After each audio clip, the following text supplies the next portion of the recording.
सुप्रभात बच्चों।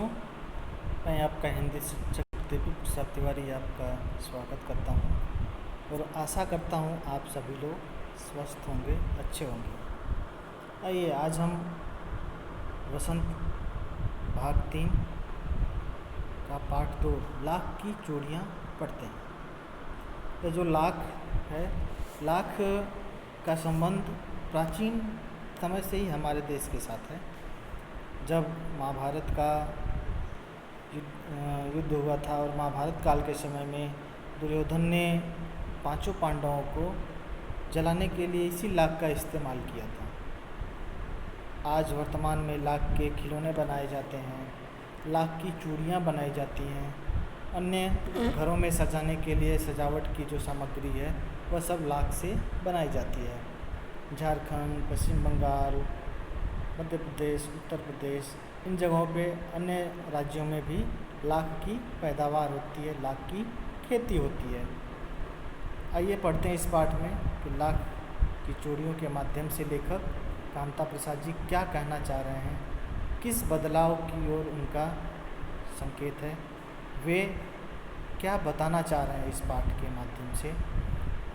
और जो बदलाव है, जो परिवर्तन है, वह सदैव से ही चलता चला आ रहा है और हमारे मानव सभ्यता के विकास के साथ जुड़ा हुआ है। परिवर्तन ही प्रकृति का नियम है, ऐसा हम पढ़ते हैं, सुनते हैं, तो वास्तव में हर चीज़ में बदलाव हो रहा है।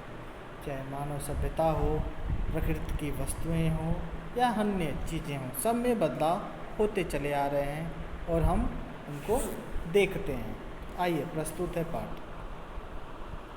सारे गांव में बदलू मुझे सबसे अच्छा आदमी लगता था, क्योंकि वह मुझे सुंदर सुंदर लाख की गोलियां बनाकर देता था। मुझे अपने मामा के गांव जाने का सबसे बड़ा चाव यही था कि जब मैं वहां से लौटता था तो मेरे पास ढेर सारी लाख रंग बिरंगी गोलियां जो किसी भी बच्चे का मन मोह लेती हैं। लेखक कह रहे हैं कि अक्सर वह गर्मी की छुट्टियों में अपने मामा के घर जाते थे। तो जब भी मामा के घर जाते थे, मामा के घर जाने का बस एक ही मुख्य कारण था। जो उस गांव में बदलू रहता था, बदलू नामक मनिहार, वह लाख की सुंदर सुंदर रंग बिरंगी इनको गोलियां देता था और उस गोलियों को कोई भी बच्चा देखे तो उसका मन अनायास ही उस गोलियों की तरफ आकर्षित हो जाता था। बच्चे छोटे हैं, स्वाभाविक सी बात है कि जो भी आकर्षित वस्तुएं होती हैं, जिनमें आकर्षण ज़्यादा होता है, बच्चे उसकी तरफ आकर्षित हो जाते हैं, खिलौने हैं या अन्य कोई भी पदार्थ हो। तो लेखक को भी एक यही लालच था मामा के अपने गांव जाने का कि बदलू उन्हें लाख की सुंदर सुंदर गोलियां देगा और जब वापस आते थे तो खूब सारी गोलियां हो जाती थी। वैसे मेरे मामा के गांव का होने के कारण मुझे बदलू को बदलू मामा कहना चाहिए था, परंतु उसे बदलू मामा न कहकर बदलू काका कहा करता था, जैसा कि गाँव के सभी बच्चे उसे कहा करते थे। बदलू का मकान कुछ ऊंचे पर बना था। मकान के सामने बड़ा सा साल था, जिसमें एक पुराना नीम का वृक्ष लगा था। उसी के नीचे बैठकर बदलू अपना काम किया करता था। बगल में भट्टी दहकती रहती, जिसमें वह लाख पिघलाया करता।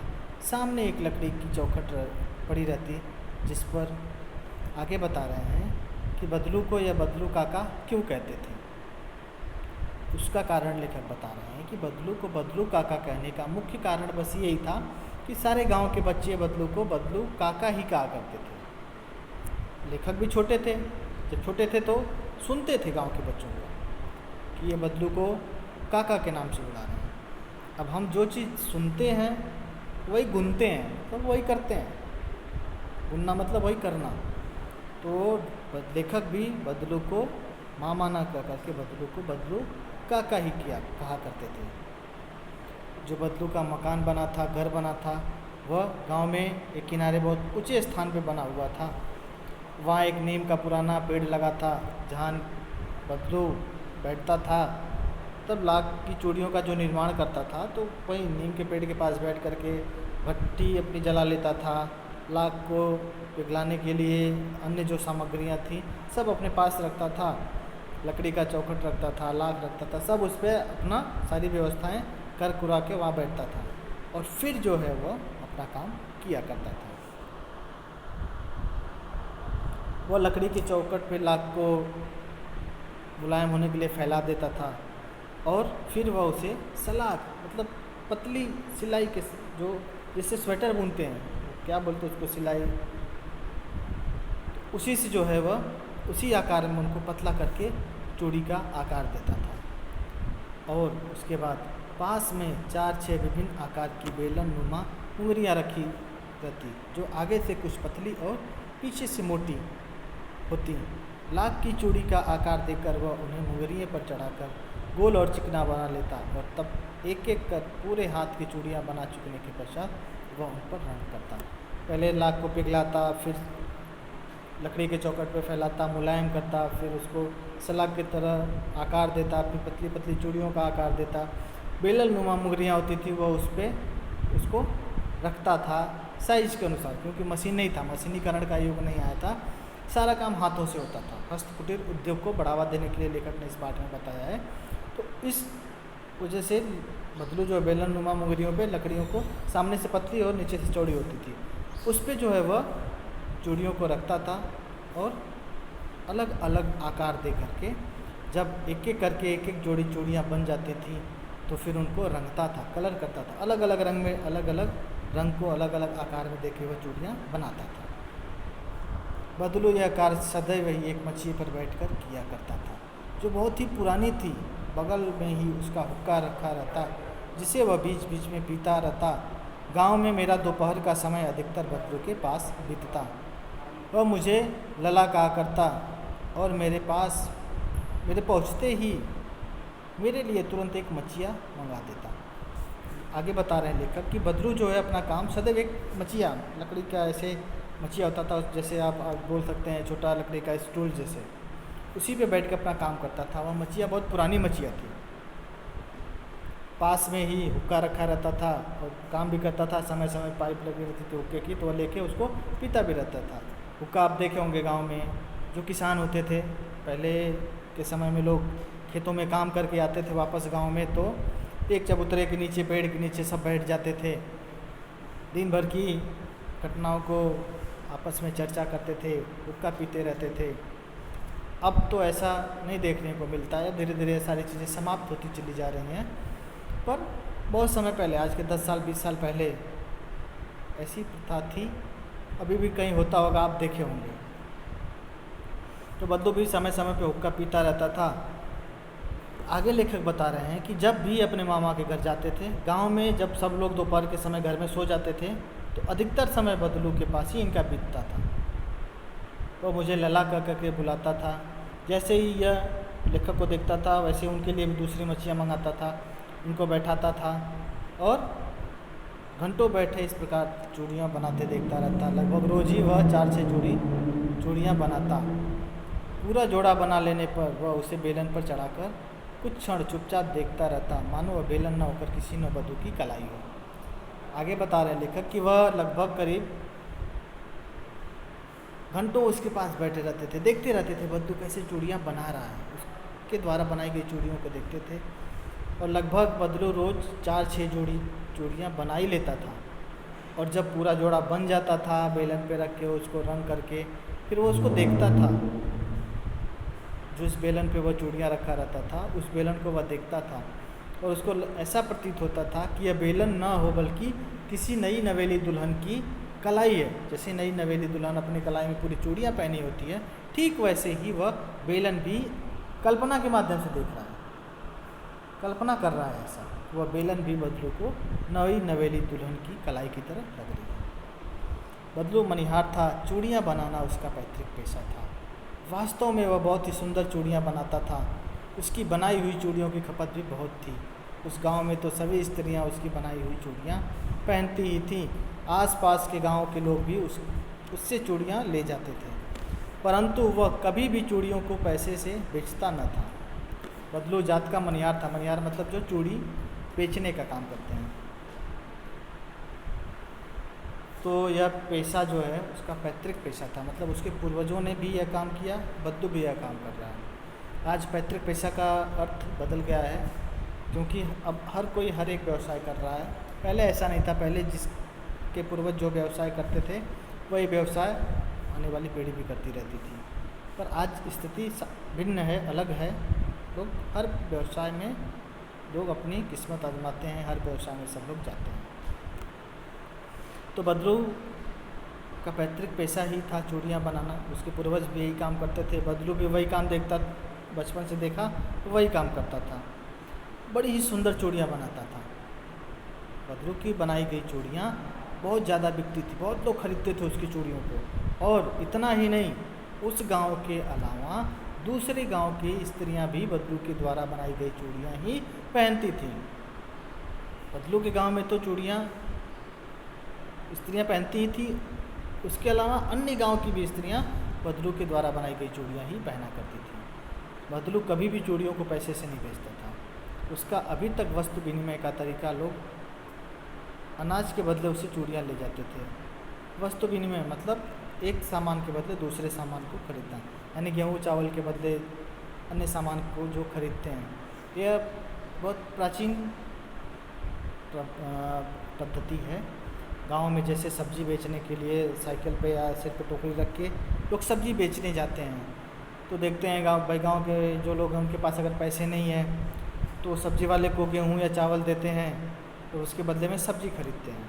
तो आज थोड़ा परिवर्तन आ गया है कि मतलब जैसे मैं छोटा था तो मुझे याद है कि हम देखते थे कि भाई गेहूँ सब्जी वाला आया तो 1 किलो गेहूँ देते थे, तो 1 किलो सब्जी उसके बदले में जो चाहिए थी मिलती थी हमारे यहाँ।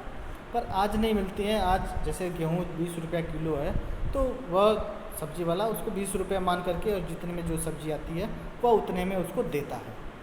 तो बदलू का जो वस्तु विनिमय का तरीका था, मतलब अनाज के बदले चूड़ियाँ दें।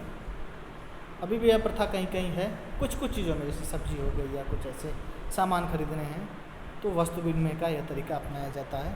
लेकिन अब तो लोग पैसे से सामान खरीदते हैं और आजकल हम आधुनिक होते चले जा रहे हैं, सब कुछ ऑनलाइन हो गया है, तो ज़्यादातर लोग अपने बैंक के ATM कार्ड से ही पैसा देते हैं।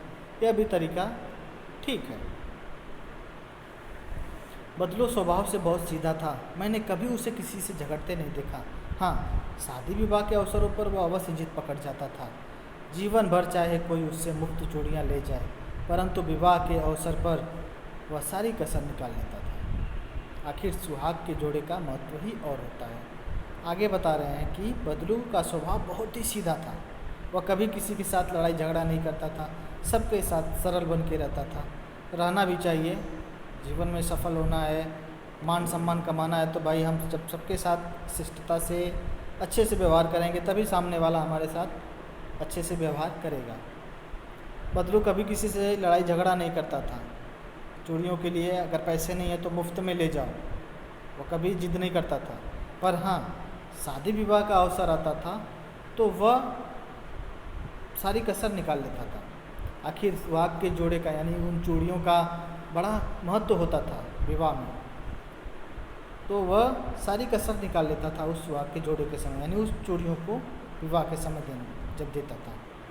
मुझे याद है मेरे मामा के यहाँ किसी लड़की के विवाह पर जरा सी किसी बात पर बिगड़ गया था और फिर उसको मनाने में लोहे लग गए थे। विवाह में उसी जोड़े का मूल्य इतना बढ़ जाता था कि उसके लिए उसकी घरवाली को सारे वस्त्र मिलते, ढेरों अनाज मिलता। आगे लेखक बता रहे हैं कि किसी बात पे उनके मामा के घर में कोई शादी थी, किसी लड़की का विवाह था, वहाँ पे बदलू चूड़ियाँ लेकर गया। किसी बात पे विवाद हो गया, बदलू जिद कर गया कि मैं चूड़ियाँ नहीं दूंगा, सुहाग का जोड़ा नहीं दूंगा। फिर उसे मनाने में लोहे लग गए, मतलब बड़ी मिन्नतों के बाद वह माना। तब जो चूड़ियाँ पूरे साल आप मुफ्त में ले जाओ, फ्री में लेके जाओ, पर जैसे ही कोई विवाह का अवसर आता था उसी जोड़े का मूल्य इतना ज़्यादा बढ़ जाता था कि उसके लिए, उसकी पत्नी के लिए वस्त्र मिलते, ढेरों अनाज मिलता, उसको अपने लिए पगड़ी मिलती, रुपए मिलते, सब कुछ जो है देना पड़ता। यदि संसार में बदलू को किसी बात से चिढ़ थी तो वह थी कांच की चूड़ियों से। यदि किसी भी स्त्री के हाथों में उसे कांच की चूड़ियाँ दिख जाती तो वह अंदर ही अंदर कुड़ उठता और कभी कभी तो 2-4 बातें भी सुना देता। संसार में बदलू को एक बात से चिढ़ थी, वह चिढ़ थी कांच की चूड़ियाँ। कांच की चूड़ियों से बदलू बहुत चिढ़ता था। उसे बहुत गुस्सा आता था। उसे लगता था कि यह जो परिवर्तन है, इस परिवर्तन की वजह से कि उसका व्यवसाय समाप्त ना हो जाए। किसी भी स्त्री के हाथों में अगर वह कांच की चूड़ियाँ देखता था तो वह अंदर ही अंदर कुढ़ता था, उसे गुस्सा बहुत क्रोध आता था, और कभी कभी तो वह 2-4 बातें भी सुना देता था। मुझसे तो वह घंटों बातें किया करता, कभी मेरी पढ़ाई के बारे में पूछता, कभी मेरे घर के बारे में, और कभी वही शहर के जीवन के बारे में। मैं उससे कहता कि शहर में सब कांच की चूड़ियाँ पहनते हैं, तो वह उत्तर देता, शहर की बात और है लल्ला, वहाँ तो सभी कुछ होता है। लेखक के साथ तो वह घंटों बैठ के बातें करता, लेखक से पूछता कि तुम्हारी पढ़ाई कैसी चल रही है, तुम्हारे घर में कैसे हैं सभी लोग, शहर के जीवन के विषय में पूछता कि शहर का जीवन कैसा है, लोग कैसे अपने जीवन को जीते हैं। लेखक सारी बातें उससे बताते थे और यह भी कहते थे कि बदलू काका, शहर के लोग तो कांच की ही चूड़ियाँ पहनते हैं, वह लाख की चूड़ियाँ नहीं पहनते। तब वो कहता कि शहर की बात कुछ और है, वहाँ तो सब कुछ होता है। औरतें अपने मर्द का हाथ पकड़कर सड़कों पर घूमती भी हैं, और फिर उनकी नाजुक कलाइयाँ नाजुक होती हैं ना, लाख की चूड़ियाँ पहने तो मोच ना आ जाए। बदलू कहता था भाई, शहर और गांव में दोनों में अंतर है। शहर के जो हैं औरतें, वह अपने मर्द मतलब पति के साथ घूमती हैं, बाहर घूमने जाती हैं, फिल्म देखती हैं, खाना खाने जाती हैं, वगैरह वगैरह, बाज़ार में जाती हैं सामान खरीदते हैं। तो शहर और गांव में बहुत अंतर है। और उनकी जो कलाइयाँ हैं, जिसमें चूड़ियाँ पहनती है, वह बड़ी नाजुक होती हैं। व्यंग कर रहा है, नाजुक होती है मतलब बहुत मुलायम होती है। अगर लाख की चूड़ियाँ पहनेंगी तो मोच आ जाएगी, इसलिए वह कांच की चूड़ियाँ पहनती हैं। कभी कभी बदलू मेरी अच्छी खातिर भी करता, जिस दिन उसकी गाय के दूध होता वह सदा मेरे लिए मलाई बचा कर रखता। और आम की फसल में तो कभी कभी जो है जब यह जाते थे बदलू के पास, तो इनकी अच्छी खासी खातिरदारी करता था, मेहमान नवाजी करता था। जब उसके गाय के दूध होते थे तो हमेशा जब यह जाते थे तो गाय का दूध रहता था, तो उससे मलाई निकाल करके लेखक को खिलाता था। आम की फसल में वह रोज़ उसके यहाँ से 2-4 आम खा कर आते थे। गर्मियों के मौसम में आम लगा है, पका हुआ आम है, तो 2-4 आम बदलू इनको खिलाता था। परंतु इन सब बातों के अतिरिक्त जिस कारण वह मुझे अच्छा लगता था कि लगभग रोज़ ही वह मेरे लिए 1-2 गोलियां बना देता था। यह सब तो बात की बात है, लेखक का मानना कि यह सब बात की बात है, वो खिलाना पिलाना बैठाना तो अलग है। परंतु जिस कारण से वो मुझे ज़्यादा अच्छा लगता था वह था लाख की छोटी छोटी गोलियां बना के देता था। रोज़ जाते थे तो रोज़ बदलू 1-2-3 गोलियां इनको बना के पकड़ा देता था। वही जो है उनके खुशी का कारण था, और वही बदलू के पास जाने का भी कारण था। मैं बहुधा हर गर्मी की छुट्टी में अपने मामा के यहाँ चला जाता और 1-8 महीने वहाँ रहकर स्कूल खुलने के समय तक वापस आ जाता। परंतु 2-3 बार ही मैं अपने मामा के यहाँ गया होऊंगा, तभी मेरे पिताजी की एक दूर शहर में बदली हो गई और एक लंबी अवधि तक मैं अपने मामा के गांव न जा सका। बोल रहे हैं कि जब हमेशा गर्मी की छुट्टी होती, बहुधा मतलब लगभग हर बार जब भी स्कूल ख़त्म हुआ, गर्मी की छुट्टी हुई, वैसे ही लेखक अपने मामा के यहाँ जाते थे और वहाँ 1-8 महीने रहते थे, आराम से घूमते फिरते थे, बदलू के पास जाते थे, लाख की गोलियाँ लेकर आते थे। जब स्कूल खुलता था तब जो है वापस आते थे। परंतु ऐसा 2-3 बार हुआ, 2-3 बार अपने मामा के गांव जा पाए। उसके बाद क्या हुआ कि इनके पिताजी जो नौकरी करते थे तो उनका ट्रांसफ़र हो गया, एक स्थान से दूसरे स्थान पर उनकी नौकरी की बदली हो गई, अब उनको जाना पड़ा। तो उसमें जो है एक लंबी अवधि के बाद लेखक अपने मामा के गांव न जा सके। अब बदली हो गई दूसरे दूर शहर में, तो वहाँ से आना जाना संभव नहीं था। एक लंबा समय बीत गया, लेखक अपने मामा के गांव नहीं आए। लगभग 8-10 वर्षों के बाद जब मैं वहाँ गया तो इतना बड़ा हो चुका था कि लाख की गोलियों में मेरी रुचि नहीं रह गई थी। अतः गांव में होते हुए भी कई दिनों तक मुझे बदलू का ध्यान न आया। जब लेखक गए तो 8-10 साल के बाद गए, बदल गए, बड़े हो गए तो उन्हें लाख की गोलियों का कोई मतलब नहीं, कोई आवश्यकता नहीं, तो क्यों जाए बदलू के पास। बदलू के पास जाने का, जैसा कि प्रारंभ में भी आपने सुना था कि बदलू के पास जाने का मुख्य कारण था लाख की गोलियाँ। अब जो है बड़े हो गए तो लाख की गोलियों में कोई दिलचस्पी है नहीं, इसलिए जो है मामा के गांव में तो आए, कई दिनों तक रहे, फिर भी जो है इन्हें बदलू की याद नहीं आई, बदलू का ध्यान इन्हें नहीं आया। इस बीच मैंने देखा कि गांव में लगभग सभी स्त्रियां कांच की चूड़ियां पहने हैं, बिरले ही हाथों में मैंने लाख की चूड़ियां देखी। एक दिन सहसा मुझे बदलू का ध्यान हो गया। बोल रहे हैं कि इस बीच जो परिवर्तन हुआ, जो बदलाव आया, वह इन्होंने देखा कि अब जो है गांव में जितनी भी स्त्रियां हैं, ज़्यादातर महिलाओं के हाथों में कांच की ही चूड़ियां हैं। बिरला मतलब कोई किसी 10 में एक आध कोई मिल गया जिसके हाथों में लाख की चूड़ियां हो, वरना सबके हाथों में कांच की चूड़ियां थी। ऐसे सहसा एक दिन अचानक से बदलू का ध्यान आ गया लेखक को। बात यह हुई कि बरसात में मेरे मामा की छोटी लड़की आंगन में फिसलकर गिर पड़ी और उसके हाथ की कांच की चूड़ी टूटकर उसकी कलाई में घुस गई और उससे खून बहने लगा। मेरे मामा उस समय घर पर न थे, मुझे ही उसकी मरहम पट्टी करानी पड़ी। तभी सहसा मुझे बदलू का ध्यान हो आया और मैंने सोचा कि उससे मिल आऊं। अतः शाम को मैं घूमते घूमते उसके घर चला गया। बदलू वहीं चबूतरे पर नीम के नीचे खाट पर लेटा था।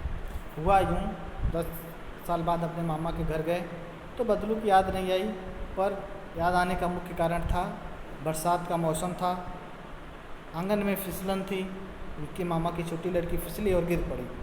जो उसने कांच की चूड़ियाँ पहनी थी वह सब उसके हाथों में जाके चुभ गई। अब लेखक कह रहे हैं कि उनके मामा जी घर पे नहीं थे, तो मामा जी घर पे नहीं है तो उसका इलाज कराने के लिए लेखक को जाना पड़ा। डॉक्टर के पास ले गए, मरहम पट्टी कराई, सब कुछ हुआ और इसके बाद जो है तब लेखक के दिमाग में यह बात आई कि भाई बदलू भी था जो लाख की चूड़ियाँ बनाता था, मेरे लिए लाख की गोलियाँ बना कर देता था। उसके विषय में उसके खोज खबर लिया जाए कि कहाँ है, क्या कर रहा है, नहीं कर रहा है, थोड़ा जानकारी रखी जाए। तब उन्होंने निश्चय किया कि आज शाम को मैं बदलू के पास जाऊंगा और गए तो देखे बदलू जिस नीम के नीचे बैठकर चूड़ियाँ बनाता था, गोलियाँ इन्हें बना कर देता था, इन्हें बैठा करके मलाई खिलाता था, वही नीम के नीचे खाट डली हुई है, उसी पर वह लेटा था। नमस्ते बदलू काका, मैंने कहा। लेखक ने बदलू का आदर किया, सम्मान किया कि नमस्ते बदलू काका। नमस्ते भैया, उसने मेरी नमस्ते का उत्तर दिया और उठकर खाट पर बैठ गया, परंतु उसने मुझे पहचाना नहीं और देर तक मेरी ओर निहारता रहा। बदलू को लेखक ने नमस्ते कहा, बदलू ने भी इनका सम्मान किया, नमस्ते भैया। फिर जिस खाट पे लेटा था उठकर बैठ गया। वृद्ध हो गया था तो नज़रें कमज़ोर हो गई, पहचान नहीं सका। वो देर तक निहारता रहा, देखता रहा कि भाई ये कौन है। मैं हूँ जनार्दन काका, आपके पास से गोलियाँ बनवा कर ले जाता था। मैंने अपना परिचय दिया। लेखक ने समझा कि भाई बद्दू पहचान नहीं रहा, इसलिए इसको अपनी पहचान बतानी ज़रूरी है। उन्होंने कहा कि मैं जनार्दन हूँ, आपके पास में बचपन में आता था तो मुझे आप लाख की गोलियाँ बनाते थे और देते थे, वही मैं हूँ। बद्दू फिर भी चुप रहा, मानो वह अपने स्मृति पटल पर अतीत के चित्र उतार रहा हो, और वह एकदम से बोल पड़ा, आओ आओ लल्ला बैठो। बद्दू चुपचाप सोचता रहा। स्मृति पटल मतलब अपनी यादों में खो गया। कौन था जो चूड़ियाँ बनाकर लाख की गोलियाँ बना के ले जाता था, और चित्र उभरा लेखक का, और एकदम अचानक से बोल पड़ा, अरे आओ आओ लल्ला बैठो, बहुत दिनों बाद गांव आए। हाँ, इधर आना नहीं हो सका काका, मैंने चारपाई पर बैठते हुए उत्तर दिया। बद्दू ने कहा कि भाई इधर तुम बहुत दिनों के बाद गांव आए हो। तो लेखक ने कहा हाँ, समय नहीं मिलता था और इसलिए जो है मामा के गांव आना कम हो गया। फिर ऐसा करके उन्होंने चारपाई पे बैठा और कुछ देर फिर शांति रही। मैंने इधर उधर दृष्टि दौड़ाई, न तो मुझे उसकी मछिया ही नजर आई, न ही भट्ठी। आजकल काम नहीं करते काका, मैंने पूछा। कुछ देर चुपचाप बैठे रहे। लेखक इधर उधर देखते रहे, भाई इसकी मछिया कहाँ गई, भट्ठी कहाँ गई जिस पे लाख को पिघलाता था, वह चौखट कहाँ है, बेलन मुंगेरियाँ कहाँ है, कुछ दिखाई नहीं दे रही हैं। लेखक ने बद्दू से प्रश्न किया कि आजकल आप काम नहीं करते हैं? नहीं लल्ला, काम तो कई सालों से बंद है। मेरी बनाई हुई चूड़ियाँ कोई पूछे तब तो गांव गांव में कांच का प्रचार हो गया। वह कुछ देर चुप रहा, फिर बोला, मशीन युग है न लल्ला, आजकल सब काम मशीन से होता है। खेत भी मशीन से जोते जाते हैं और फिर जो सुंदरता कांच की चूड़ियों में होती है, लाख में कहाँ संभव है। बदलू ने कहा कि लाख का जो मेरा व्यवसाय है बहुत सालों पहले ही बंद हो गया था। अब कोई लाख की चूड़ियाँ पहनता नहीं है मेरे द्वारा। मैं तो हाथ से बनाता हूँ, हस्त कुटीर उद्योग है मेरा, हाथों के द्वारा बनाई गई चूड़ियाँ, उसे कौन पसंद करे। गांव-गांव में कांच के प्रचार हो गए, गांव-गांव की स्त्रियां कांच की चूड़ियाँ पहनती हैं, वह दिखने में सुंदर होती हैं, आकर्षक होती हैं। मशीनी युग का दौर प्रारंभ हो गया है। इस मशीनी युग की दौर की वजह से जो है मेरा काम धंधा बंद हो गया। आजकल सारा काम मशीनों से हो रहा है। खेतों की जुताई, फसल की कटाई, सब कुछ मशीनों से ही होता चला आ रहा है। और जो सुंदरता मशीनों के द्वारा बनाई गई कांच की चूड़ियों में आता है, वह मेरे द्वारा बनाई गई लाख की चूड़ियों में कहाँ संभव है। इसीलिए मेरा व्यवसाय बंद हो गया और मैं कांच की चूड़ियाँ नहीं, लाख की चूड़ियाँ नहीं बना रहा हूँ। लेकिन कांच बड़ा खतरनाक होता है, बड़ी जल्दी टूट जाता है। मैंने कहा नाजुक तो फिर होता ही है लल्ला। कहते कहते उसे खांसी आ गई। वह देर तक खांसता रहा। मुझे लगा उसे दमा है। अवस्था के साथ साथ उसका शरीर ढल चुका था। उसके हाथों पर और माथे पर नसें उभर आई थी। लेखक ने कहा कि भाई कांच की चूड़ियाँ तो बहुत खतरनाक होती हैं, वह बहुत जल्दी टूट जाती हैं, जैसा कि उनके मामा की लड़की के साथ हुआ था। तो बदलू ने कहा हाँ, नाजुक तो होती हैं, कमज़ोर होती हैं, टूट जाती हैं। यह कहते कहते बदलू खांसने लगा और बहुत देर तक खांसता रहा। लेखक को लगा कि इसको दमा हो गया है, टीबी हो गई है, क्योंकि शरीर भी इसकी अवस्था ज़्यादा हो गई, शरीर ढल गया है, हाथों पे माथे पे नसें उभर आई हैं। जाने कैसे उसने मेरी शंका भांप ली और बोला दमा नहीं है मुझे, फसली खांसी है, यही महीने 2 महीने से आ रही, 10-15 दिन में ठीक हो जाएगी। बदलू को लगा कि ये कहीं ऐसा ना सोचे कि मुझे दमा है, तो उसने खुद बता दिया कि मुझे दमा नहीं है, बस ऐसे ही मौसमी खांसी है, ठीक हो जाएगी, 10-15 दिन में अपने आप ठीक हो जाएगी। मैं चुप रहा। मुझे लगा उसके अंदर कोई बड़ी व्यथा छिपी है। मैं देर तक सोचता रहा।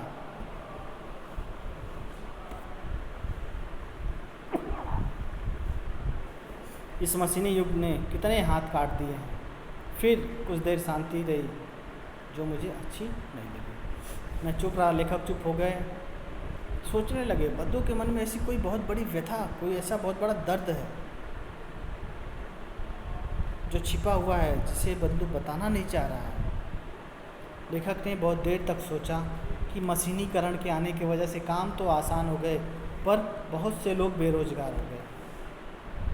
मशीनी युग के कारण कितनों के हाथ कट गए, मतलब कितने लोग बेरोजगार हो गए।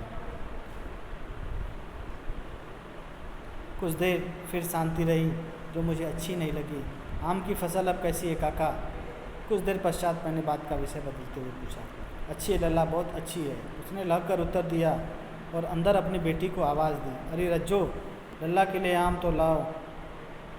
फिर मेरी ओर मुखातिब होकर बोला, माफ़ करना लल्ला, तुम्हें आम खिलाना भूल गया था। नहीं काका, आम तो इस साल बहुत खाया हूँ। वाह वाह, बिना आम खिलाए कैसे जाने दूँगा तुमको। फिर बात शांति छा गई थी। लेखक ने बात का विषय बदला। उन्होंने बदलू से पूछा कि काका, आपके आम के जो पेड़ हैं, आम की फसल, वह कैसी है? तो बदलू ने कहा, आम की फसल बहुत अच्छी है। अपनी बेटी को आवाज़ लगाई अंदर से, जिसका नाम था रज्जो, कि रज्जो, लल्ला के लिए आम लेकर आओ। और कहा कि मुझे माफ़ करना, मैंने तुम्हें आम के बारे में नहीं पूछा, आम खिलाने के लिए नहीं कहा। तो लेखक ने कहा, नहीं, मैंने इस साल आम बहुत खाए हैं, आप रहने दीजिए। और लेखक के मना करने के बावजूद भी बदलू ने उन्हें आम खिलाने के लिए जिद किया। मैं चुप हो गया। मुझे वे दिन याद हो आए जब वह मेरे लिए मलाई बचा कर रखता था। गाय तो अच्छी है ना काका? मैंने पूछा। लेखक को अपना वह बचपन का दिन याद आ गया कि जब मैं आता था बदलू के पास, तो बदलू मुझे मछली पर बैठाता था, गोलियां बना के देता था, आम खिलाता था, मलाई, गाय का दूध होता था तो मेरे लिए मलाई बचा कर रखता था। पूछे कि आपकी गाय कैसी है, अच्छी है? गाय कहाँ है लल्ला, 2 साल हुए बेचती, कहाँ से खिलाता। इतने में रज्जो, उसकी बेटी, अंदर से एक डलिया में ढेर से आम ले आई। यह तो बहुत है काका, इतने कहाँ खा पाऊँगा मैंने। गाय के विषय में पूछे, इतने में जो है लेखक को बदलू ने बताया कि 2 साल पहले बेच दिया। कहाँ से खिलाता, काम धंधा सब व्यवसाय बंद है, तो कैसे उसके लिए कहाँ से प्रबंध करता चारे पानी का। इतने में रज्जो जो है उसकी बेटी आम लेके आ गई और आम ज़्यादा था। लेखक कहे कि इतना आम मैं कैसे खाऊंगा, इतना आम मैं नहीं खा पाऊंगा, यह तो बहुत है। वाह वाह, वह हंस पड़ा। शहरी ठहरे ना, मैं तुम्हारी उम्र का था तो इसके चौगुने आम एक बखत में खा जाता था। वह हंसने लगा, कहा तुम शहर में रहते हो इसलिए तुम बोल रहे हो कि इतने आम कहाँ से खाऊंगा। जब मैं तुम्हारी उम्र का था तो एक बार में इससे चौगुने आम खा जाया करता था। आप लोगों की बात और है, मैंने उत्तर दिया। अच्छा बेटी, लल्ला को 4-5 आम छांट कर दो, सिंदूरी वाले देना। देखो लल्ला कैसे हैं, इसी साल यह पेड़ तैयार हुआ। उसने अपने बेटी को कहा कि बेटी, लल्ला को इस साल जो पेड़ पे आम आए हैं सिंदूरी वाले वही देना, क्योंकि पहली बार इस पेड़ पर अभी आम लगा है। रज्जो ने 4-5 आम अंजलि में लेकर मेरी ओर बढ़ा दिए। आम लेने के लिए मैंने हाथ बढ़ाया तो मेरी निगाह एक क्षण के लिए उसके हाथों पर ठिठक गई। गोरी गोरी कलाइयों पर लाख की चूड़ियाँ बहुत ही फब रही थीं। रज्जो ने अपने अंजलि में 5-6 आम लिया और लेखक की तरफ बढ़ाया। रज्जो के हाथों में वही लाख की चूड़ियाँ थी। लेखक बता रहे हैं कि मैं जैसे ही उन चूड़ियों के ऊपर मेरी निगाह गई, गोरी गोरी कलाई पे वह लाख की चूड़ियाँ बड़ी ही सुंदर लग रही थी, बहुत अच्छी लग रही थी। बदलू ने मेरी दृष्टि देख ली और बोल पड़ा, यही आखिरी जोड़ा बनाया था जमींदार साहब की बेटी के विवाह पर। 10 आने पैसे मुझको दे रहे थे, मैंने जोड़ा नहीं दिया, कहा शहर से ले लो। बदलू ने देखा कि लेखक जो है लाख की चूड़ियों को देख रहे हैं, तो बदलू बताया कि यह मैंने आखिरी जोड़ा बनाया था जमींदार की बेटी के लिए, पर वह 10 आने मुझे दे रहे थे, मैंने मना कर दिया, नहीं दूंगा जोड़ा, जाओ और जाके शहर से लेकर के आओ। मैंने आम ले लिए और खाकर थोड़ी देर पश्चात चला गया। मुझे प्रसन्नता हुई कि बदलू ने हार मानकर भी हार नहीं मानी थी। उसका व्यक्तित्व कांच की चूड़ियों जैसा न था, आसानी से टूट जाए।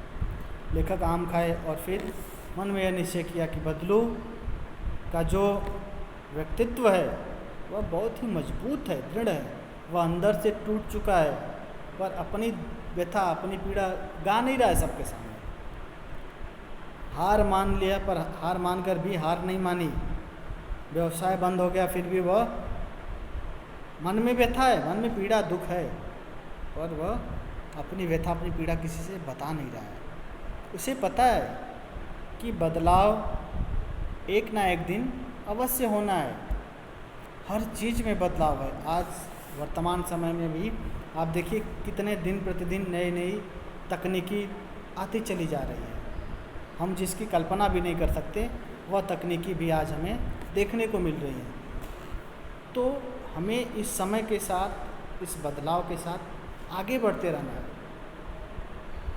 जब हम समय के साथ चलते रहेंगे और बदलाव के साथ अपने आप को भी अपडेट करते रहें,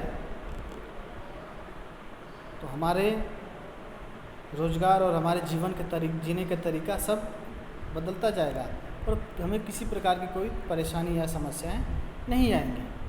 तो प्रस्तुत पाठ में लेखक कामतानाथ जी ने यही बताने की कोशिश की है कि हमें हर बदलाव को स्वीकार करना है और उसे समय के साथ साथ हमें भी चलना है। धन्यवाद। आशा करता हूँ आपको ये वीडियो पसंद आएगी।